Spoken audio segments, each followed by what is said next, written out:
গল্প শুরু হয় একটি পাগলখানা দেখিয়ে, যেখানে অনেক মানসিক রোগী থাকেন। এখানকার ওয়ার্ডেন সব পেশেন্টকে জাগিয়ে তুলছিল। তখনই তার নজর পড়ে সিন্ধু নামের এক পেশেন্টের দিকে, যে বিছানা ছেড়ে মাটিতে শুয়ে আছে। ওয়ার্ডেন মনে মনে ভাবতে থাকে, এই ম্যাডামের তো একবারে আলাদাই নাকড়া, মনে যা আসে সেটাই করে বসে। ওয়ার্ডেন তাকে ডাক দিয়ে চলে যায়। এখন বন্ধুরা, এদিকে আমরা দেখি সিন্ধু পাগলখানায় জেগে উঠেছে। অন্যদিকে তাকেই দেখি সে একটি বিলাসবহুল বাড়িতে। সে সোজা ওয়াশরুমে গিয়ে ফ্রেশ হয় এবং তার আঙ্কেল আন্টির সঙ্গে দেখা করে। তাদের 4টি সন্তানও আছে, যারা প্রায় সিন্ধুর সমবয়সী। আন্টি সিন্ধুকে বলে, আজ আমি ব্রেকফাস্ট বানাইনি বেটা, তুমি কি স্ন্যাক্স খেয়ে নেবে? সে বলে, হ্যাঁ, কেন নয়। তারপর সে রান্নাঘরে যায় এবং ফ্রিজ থেকে খাবার বের করে টেবিলে বসে খায়। অন্যদিকে সে পাগলখানার টেবিলে বসে ব্রেকফাস্ট করছে, যেখানে তাকে রুক্ষ শুকনো ধরনের নাস্তা দেওয়া হয়। খাওয়ার সময় সিন্ধুর মনে পড়ে যায় যে একদিন তার বাড়িতে ডোরবেল বেজেছিল। যখন সে দরজা খুলেছিল, দেখে একটা ডেলিভারি বয় এসেছে। সে সিন্ধুর হাতে একটি পার্সেল দিয়ে চলে যায়।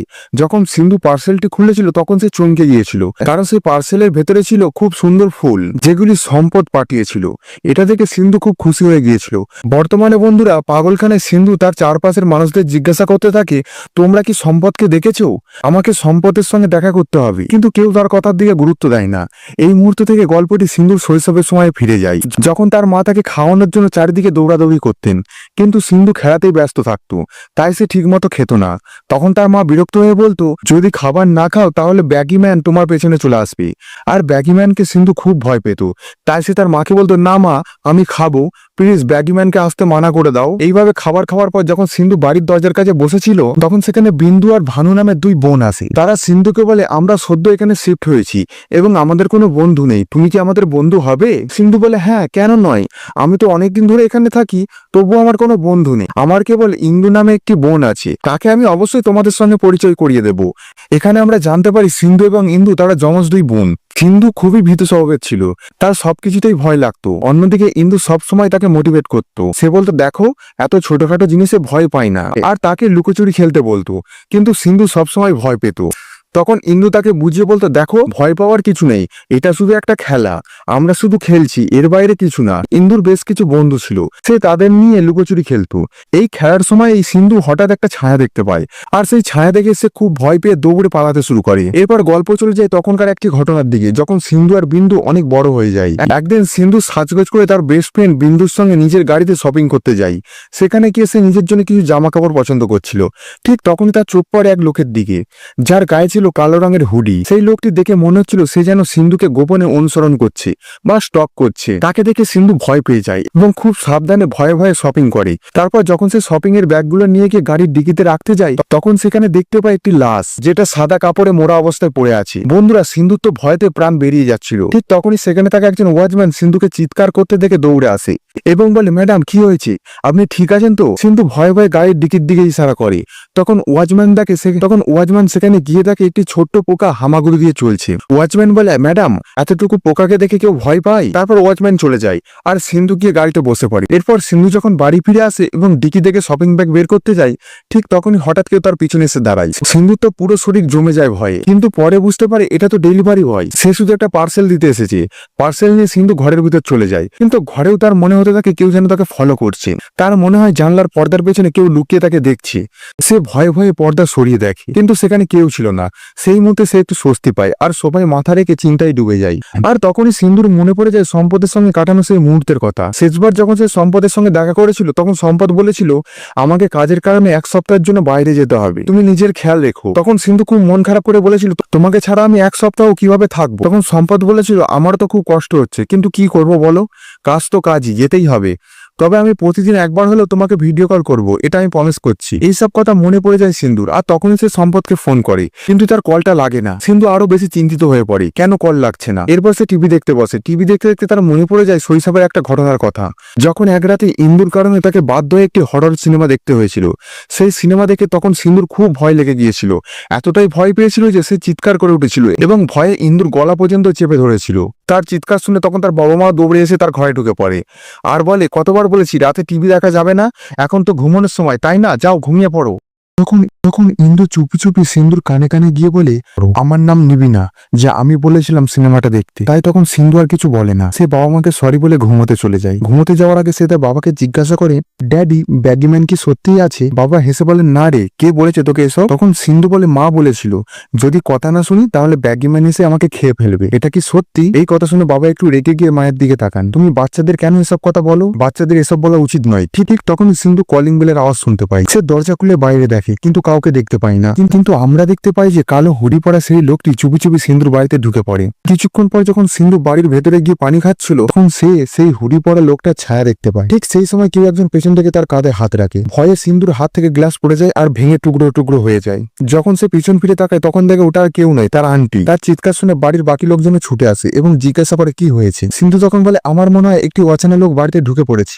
তখন তার বাড়ির লোকেরা বলে, এটা কি করে সম্ভব? আমাদের বাড়িতে কেই বা ঢুকবে বলো? তবু তুমি যেহেতু বলছো, আমি একবার পুরো বাড়িটি ভালো করে চেক করে নিই। এরপর দৃশ্যটি আবার সিন্ধুর শৈশবে ফিরে যায়। সিন্ধু যখন বাকি বাচ্চাদের সঙ্গে টিউশনে পড়ছিল, সেই টিউশন ক্লাসে দুজন নতুন ছাত্র ভর্তি হয়। তাদের মধ্যে একজন ছিল সম্পদ। সম্পদ এসে প্রথমে সিন্ধুর সঙ্গে কথা বলে, যা সিন্ধুর খুব ভালো লাগে, কারণ সাধারণত কেউ তার সঙ্গে সহজে কথা বলতো না। কিন্তু সম্পদ প্রথম দিনই তার সঙ্গে কথা বলে, সিন্ধুর মনে সম্পদকে ঘিরে এক আলাদাই জগৎ তৈরি হয়ে যায়। এরপর ধীরে ধীরে ওরা বড় হতে থাকে এবং একসময় কিশোরীতে পরিণত হয়। এই সময় সিন্ধু আর ইন্দুর মধ্যে অনেক পার্থক্য দেখা যায়। ইন্দু তো সবার সামনেই বলে দেয় সিন্ধু একবারে পাগলের মতো ব্যবহার করে, সে পাগল। সে সামান্য কিছু দেখেই এমন রিয়াক্ট করে যেন সে ভূত দেখে ফেলেছে। অন্যদিকে সিন্ধু তার বেস্ট ফ্রেন্ড বিন্দুকে বলে, আমার নিজের বোনই অন্যদের সামনে আমাকে নিয়ে মজা করে, এটা কি ঠিক? বিন্দু তখন বলে, ওর যা মন তাই করতে দে না, আমি সবসময় তোর পাশে থাকবো, কথা দিচ্ছি। এরপর সিন বর্তমানে ফিরে আসে, যেখানে সিন্ধু ভাবছিল যে সম্পদ আমাকে বলেছিল যে রোজ আমাকে ফোন করবে, কিন্তু সে তো কলই করছে না, উল্টে তার ফোনও বন্ধ করে দিয়েছে। তখন পিছন থেকে কেউ এসে তার চোখ বন্ধ করে। সিন্ধু অনেক খুশি হয়ে যায় এবং বলে, সম্পদ তুমি এসেছো? কিন্তু যখন সে পেছন ফিরে তাকায় তখন দেখে এটা তার বেস্ট ফ্রেন্ড বিন্দু। বিন্দু বলে, আরে তুমি তো এখনো শুধু সম্পদের কথাই ভাবো, আজকাল তো আমার সাথেও সময় কাটাও না, কতদিন হয়ে গেল আমরা শপিং এ যাইনি, চলো না শপিং করি। তারপর বিন্দুর মন রাখার জন্য সিন্ধু তার সাথে শপিং এ যায়, কিন্তু সেখানে আবার সিন্ধু সেই হুডিম্যানকে দেখতে পায়। সিন্ধু ভয় পেয়ে যায় তাকে দেখে, সে একটু দূরে সরে যায়, কিন্তু হুডিম্যান তার পিছু ছাড়ে না। সে যখন সিন্ধুর একদম কাছে চলে আসে তখন সে ভয় পেয়ে তার উপর লাঠি দিয়ে আক্রমণ করে। তখন বিন্দু বলে, আরে করছো কি? এই বেচারাকে কেন মারলে তুমি? সে তো শুধু এখান দিয়ে যাচ্ছিল। আসলে বন্ধুরা সেই হুডিম্যান ছিল না, বরং আর একজন অচেনা মানুষ ছিল। এই কারণে তারা দুজন আবার বাড়ি ফিরে যায়। এবং এইটাই প্রথমবার নয়, যখন সিন্ধু স্কুলে পড়তো তখনও সে একবার এক মেয়েকে বগিম্যান বা হুডিম্যান ভেবে আঘাত করে দিয়েছিল, যার ফলে প্রিন্সিপাল সিন্ধুর বাবা মাকে অফিসে ডেকে পাঠিয়েছিল এবং বলেছিল আপনার মেয়ে এই ধরনের কাজ প্রায়ই করে। সে বিনা কারণে ভয় পেয়ে যায় আর অন্য বাচ্চাদেরও ক্ষতি করার চেষ্টা করে। তাই আমরা সিন্ধুকে এই স্কুলে রাখতে পারবো না। তখন সিন্ধুর বাবা বলে, স্যার সিন্ধুর পড়াশোনা করা খুবই দরকার, স্কুলে না এলে সে কিভাবে পড়বে? তখন প্রিন্সিপাল বলে, হ্যাঁ পড়াশোনা তো খুবই দরকারি, কিন্তু একটা মেয়ের জন্য বাকি বাচ্চাদের পড়াশোনার সমস্যা হওয়া উচিত নয়, তাই না? এখন আপনি যখন জোর করছেন তখন আমি শুধু এইটুকু করতে পারি, আপনি সিন্ধুকে বাড়িতে পড়ান আর আমি ওকে শুধু পরীক্ষার সময় স্কুলে আসার অনুমতি দিতে পারবো। এখান থেকে দৃশ্য আবার বর্তমানে ফিরে আসে আর সিন্ধু কাঁদতে কাঁদতে তার বোন ইন্দুর কাছে আসে এবং বলে, সম্পদ এক সপ্তাহ ধরে ফিরে আসেনি, তুই কি ওর কোনো খবর জানিস? এই কথাই ইন্দু রেগে যায় এবং বলে, এরকম বাজে রকমের মজা আমার সঙ্গে করিস না সিন্ধু, তোর কারণেই আমি সম্পদের সঙ্গে কথা বলা বন্ধ করে দিয়েছিলাম, কারণ তোর মনে হয়েছিল আমাদের দুজনের মধ্যে কিছু চলছে, কিন্তু সত্যিটা হলো আমি আর সম্পদ শুধুই ভালো বন্ধু ছিলাম। এখান থেকে দৃশ্য বদলে যায় এবং আমরা দেখি সিন্ধু এখন একটি মানসিক হসপিটালে আছে। সে এখনো পর্যন্ত সম্পদকে খুঁজে চলেছে, সে ঠিকমতো ওষুধও খেতে পারে না, তাই নার্সরা তাকে জোর করে ইঞ্জেকশন দেয়, যার ফলে সিন্ধু ঘুমিয়ে পড়ে। আর তখন আবার সিন্ধুর সামনে আবার অতীতের কিছু দৃশ্য ভেসে ওঠে। যখন সে নিজের বাড়িতে ঘুম থেকে জেগে ওঠে তখন দেখে দুই মুখোশ পরা লোক যাদের হাতে ছুরি ছিল, ওরা সিন্ধুকে মারতে ওর পেছনে লেগে পড়ে। এদিকে পাগলখানায় যখন সিন্ধু একটু হুঁসে আসে তখন নার্সরা তাকে একটি চেয়ারের সঙ্গে বেঁধে ফেলে। তারপর সেখানে সিন্ধুর ডক্টর আসে, তিনি বলেন, দেখো সিন্ধু, আগের মতোই আজও বলছি, তুমি যদি আমাদের সঙ্গে সহযোগিতা করো তাহলে খুব দ্রুত তুমি সুস্থ হয়ে যাবে এবং আবার স্বাভাবিক জীবন যাপন করতে পারবে, তা না হলে পুরো জীবন এই পাগলখানাতেই কেটে যাবে। কিন্তু সিন্ধু শুধু একটা কথাই বলে, সম্পদ কোথায়, আমাকে ওর সঙ্গে দেখা করতে হবে। ডাক্তার বলে, আমি কতবার বলেছি যে সম্পদ নামের কোনো মানুষ আসল জীবনে আদেও ছিল না, কিন্তু সিন্ধু তার কথায় একবারই বিশ্বাস করে না। সে ডাক্তারের দিকে তাকিয়ে এক অদ্ভুত রকম হাসি দেয়। তখন ডাক্তার নার্সদের ইশারা করে, একে ইলেকট্রিক শক দাও। ইলেকট্রিক শকের কারণে সিন্ধু আবার অজ্ঞান হয়ে যায়। এরপরে তার অতীতের কিছু কথা মনে পড়ে যায়, যেখানে সিন্ধু কাকা ও কাকিমা তাকে বলে, তুমি সম্পদের চিন্তা করো না মা, আমরা ওকে খুঁজে বের করবো। তারপর সিন্ধু আবার একবার সম্পদকে ফোন করার চেষ্টা করে, কিন্তু ফোন না লাগায় সে স্নান করতে চলে যায়। তখন আবার সিন্ধুর মনে পড়ে যায় তার অতীতের কথা, যখন সে সম্পদের কাছে যেত আর যদি সম্পদ সেই সময় কারোর সঙ্গে ফোনে কথা বলতো তখন সিন্ধুকে দেখেই সে হঠাৎ করে ফোনটা কেটে দিত। সিন্ধু জিজ্ঞেস করতো, তুমি কার সঙ্গে কথা বলছিলে আর আমাকে দেখে তুমি ফোনটা কেনই বা কেটে দিলে? এই কথায় সম্পদ একটু রেগে যেত আর বলতো, তুমি অহেতুক আমার উপর সন্দেহ করো। এইভাবে যদি চলতে থাকে তাহলে আমি একদিন তোমাকে ছেড়ে পালিয়ে যাব, বলে দিলাম। এই কথা শুনে তখন সিন্ধুর মুখ ভার হয়ে যেত। তারপর সম্পদ তাকে বুঝে বলতো, আরে পাগলি, এমন কিছু না, আমি তো শুধু মজা করছিলাম। তো বন্ধুরা, এখন পাগলখানায় সিন্ধু ভাবে আমার সন্দেহ করার জন্যই হয়তো সে আমাকে ছেড়ে পালিয়ে গেছে। এখান থেকে সিন সিন্ধুর কিশোরীর সময় শিফট হয়। সিন্ধুর আচরণের কারণে তার স্কুল, টিউশন সবকিছুই বন্ধ হয়ে গিয়েছিল। এই জন্য তার মনে হতো আমার বোন ইন্দু তো একবারে আমার মতনই দেখতে। আমার স্কুল বা টিউশনে না যাওয়ার কারণে সম্পদ ইন্দুর সাথে বেশি ক্লোজ হয়ে যাবে না তো? আর যদি ক্লোজ হয়ে যায় তাহলে আমার কি হবে? আমি তো সম্পদকে খুব ভালোবাসি, ওকে ছাড়া আমি বাঁচতে পারবো না। এই জন্য সিন্ধু যায় তার মায়ের কাছে আর বলে, মা, আমাকে টিউশনে যেতে দিন প্লিজ, আমি প্রতিশ্রুতি দিচ্ছি এবার আমি আর কোনো ভুল করব না, আর কাউকে অকারণে বিরক্ত করব না। মা বলে, ঠিক আছে মা, এটাই তো শেষ সুযোগ। এরপর সিন্ধু টিউশনে যায় আর সেখানে গিয়ে দেখে যেটার আমি সবচেয়ে বেশি ভয় পাচ্ছিলাম ঠিক সেটাই হচ্ছে। আমার অনুপস্থিতিতে সম্পদ আর ইন্দু অনেক কাছাকাছি হয়ে গেছে। এখন সিন্ধু যদি সম্পদের সঙ্গে কথাও বলতে চাই তাহলে সে ঠিকমতো কথা বলে না, ও যেন তাকে এড়িয়ে চলে। এরপর সিন্ধুর মনে তার বোন ইন্দুর প্রতি হিংসা জন্মায়। একদিন সিন্ধু দেখে ইন্দু একদম সাজগোজ করে কোথাও যাচ্ছে। জিজ্ঞাসা করলে জানতে পারে সম্পদ তাকে পার্কে ডেকেছে পড়াশোনা করার জন্য। তাই ইন্দু বেরিয়ে যাওয়ার পর সিন্ধু চুপচাপ তার পেছন পেছন চলে যায় আর গিয়ে দেখে ইন্দু আর সম্পদ পড়াশোনার অজুহাতে হেসে হেসে খুব কথা বলছে, যার ফলে সিন্ধুর শরীরে যেন আগুন জ্বলে ওঠে। সে গিয়ে ইন্দুর সঙ্গে ঝগড়া শুরু করে আর আগের মাথায় ওকে ধাক্কা মেরে ফেলে দেয়, যার ফলে ইন্দুর মাথায় গভীর চোট লাগে আর রক্তও বের হতে থাকে। কয়েকদিন পর সিন্ধু নিজের ভুল বুঝে অনুতাপ হয় আর সে তার মায়ের কাছে কি ইন্দুর খোঁজ নেয়, কিন্তু তার মা মন খারাপ করে সেখান থেকে চলে যান। তারপর সিন্ধু নিজেই ইন্দুর কাছে যায় আর কথা বলার চেষ্টা করে, নিজের ভুলের জন্য ক্ষমা চায়। কিন্তু এখন ইন্দু আর সিন্ধুর সঙ্গে কথা বলতে চায় না। এখান থেকে সিনটি বর্তমানে সময় শিফট হয়। পাগলখানায় সিন্ধু ছোটাছুটি করছিল, নার্সরা সবাই মিলে তাকে ধরে। তারপর ডাক্তার নিজে সিন্ধুর কাছে আসে এবং বলেন, এবারও তুমি কথা বলতে চাইবে না বুঝি? আর যদি না চাও তাহলে তো ইনজেকশন দিতেই হবে। কিন্তু আজ সিন্ধু কথা বলার জন্য রাজি হয়। ডাক্তার তাকে জিজ্ঞাসা করে, তোমার সমস্যাটা কি? সিন্ধু বলে, আমার সম্পদকে চাই। ডাক্তার বলে, আবার সেই একই কথা বলছো তুমি কেন বুঝতে চাইছো না? সম্পদ বাস্তবের কোনো মানুষই নয়, সে তো তোমার মস্তিষ্কের এক বিভ্রম, এক কল্পনা মাত্র। এই কথা নিয়ে ডাক্তার ও সিন্ধুর মধ্যে তর্ক শুরু হয়ে যায়। সিন্ধু কিছুতেই ডাক্তারদের কথা মানতে রাজি হয় না, কিন্তু ডাক্তার জোর দিয়ে বলে সম্পদের আদৌ কোনো অস্তিত্ব নেই। ডাক্তার তখন সিন্ধুকে বোঝাতে শুরু করে, যেদিন তুমি অজ্ঞান হয়ে পড়েছিলে তার পরের দিন তোমার বাবা মা তোমাকে আমার কাছে নিয়ে এসেছিল। সেদিন আমি তোমাকে হিপনোটাইজ করেছিলাম আর তোমার জীবনের তোমার দিকের গল্পটা জানতে পেরেছিলাম। তারপর আমি তোমাকে জিজ্ঞাসা করেছিলাম তোমার বাবা মায়ের পর তুমি সবচেয়ে বেশি কাকে ভালোবাসো। তখন তুমি বলেছিলে তোমার বোন ইন্দুকে, আর তারপর তুমি তোমার বেস্ট ফ্রেন্ড বিন্দুর নাম বলেছিলে। তারপর সম্পদের কথা বলেছিলে। তুমি এক এক করে তাদের সবাইকে তোমার পাশে ডেকে বসিয়েছিলে এবং তাদের সঙ্গে কথা বলেছিলে। এরপর আমি তোমার বাবা মাকে জিজ্ঞাসা করেছিলাম সিন্ধু ছোটবেলায় কি কোনো অদ্ভুত ঘটনা ঘটেছিল যার ফলে তার মানসিক অবস্থা খারাপ হয়েছে। তখন তারা বলেছিল যখন সিন্ধুর বয়স 5 বছর হয় তখন সে তার টুইন সিস্টার ইন্দুকে খুঁজতে শুরু করে, কিন্তু সত্যিটা ছিল জন্মের কিছুদিনের মধ্যেই ইন্দুর মৃত্যু হয়ে গিয়েছিল তার শারীরিক অবস্থা খারাপ থাকার কারণে। আর যখন 5 বছরের ছোট্ট মেয়ে আমাদের জিজ্ঞাসা করেছিল আমার বোন ইন্দু কোথায়, তখন আমরা তাকে ইন্দুর মৃত্যুর কথা বলতে পারিনি। আমরা বলেছিলাম সেই ঈশ্বরের কাছে গেছে, কয়েকদিন পর আবার ফিরে আসবে। কিছুদিনের মধ্যেই সিন্ধুর দাদু একদিন হঠাৎ মাটিতে পড়ে মারা যায়। মাথায় আঘাত লাগার কারণে সেই দিনই তার মৃত্যু হয়। আর এই ঘটনাটা সিন্ধুর চোখের সামনেই ঘটেছিল। সিন্ধু তার দাদুকে খুব ভালোবাসতো।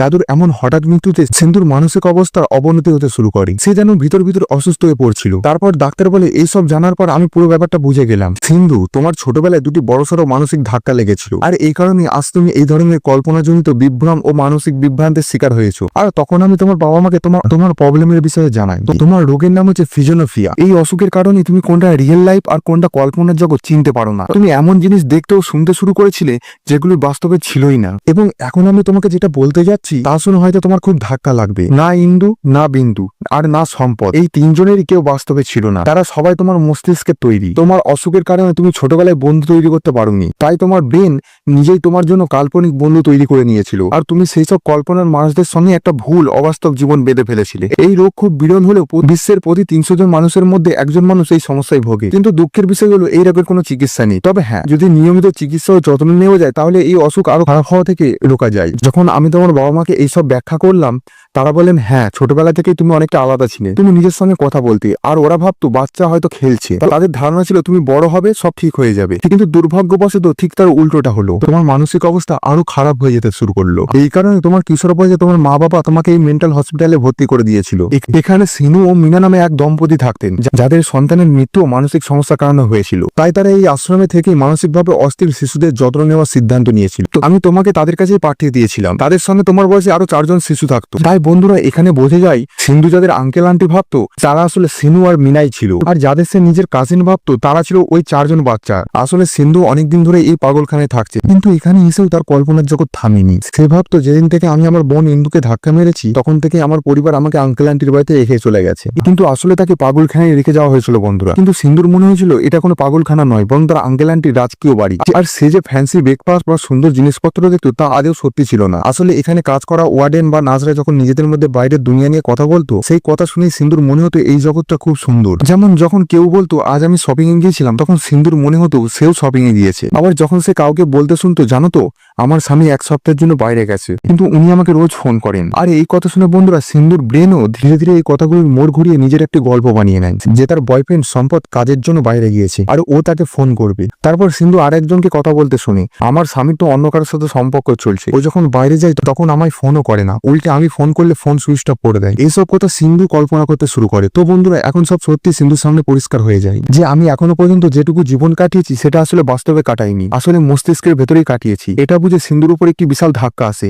এরপর তো ওর সবকিছু গোলমাল হতে লাগে। সে শেষমেশ ডাক্তারের কাছে গিয়ে বলে, যদি এই সবকিছু আমার মাথার ভ্রম হয় তাহলে আমি কিভাবে বিশ্বাস করবো যে আপনি বাস্তব, আমার বাবা মা কি বাস্তব, নাকি আমার বাকি কল্পনার মতো আপনারও কল্পনা। কিন্তু ডাক্তার বলে আমি তো বাস্তব। এরপর সে তার বাবা মার দিকে তাকায়, তার মা বাবা বলে আমি বাস্তব। এরপর সে তার বেস্ট ফ্রেন্ড বিন্দু আর তার বোন ইন্দু আর তার বয়ফ্রেন্ড সম্পদের দিকে তাকায়, তারাও একই কথা বলছে আমিও তো বাস্তব। এমনকি পিছনে হুডি পড়া লোকটাও নিজেকে বাস্তব বলে। এইসব কথা শুনে সিন্ধুর মাথা পুরো গুলিয়ে যায়। সে বলতে থাকে, না তোমরা কেউ বাস্তব নও, আমি কিছুই বুঝতে পারছি না কি সত্যি আর কি কল্পনা। বন্ধুরা এখানেই ডিরেক্টর থেমে যান, মুভিটি এখানেই শেষ হয়। এখন আপনিই বলুন কোনটা কল্পনা আর কোনটা বাস্তব, কমেন্ট করে জানান। দেখা হবে পরের ভিডিওতে। ভালো লেগে থাকলে লাইক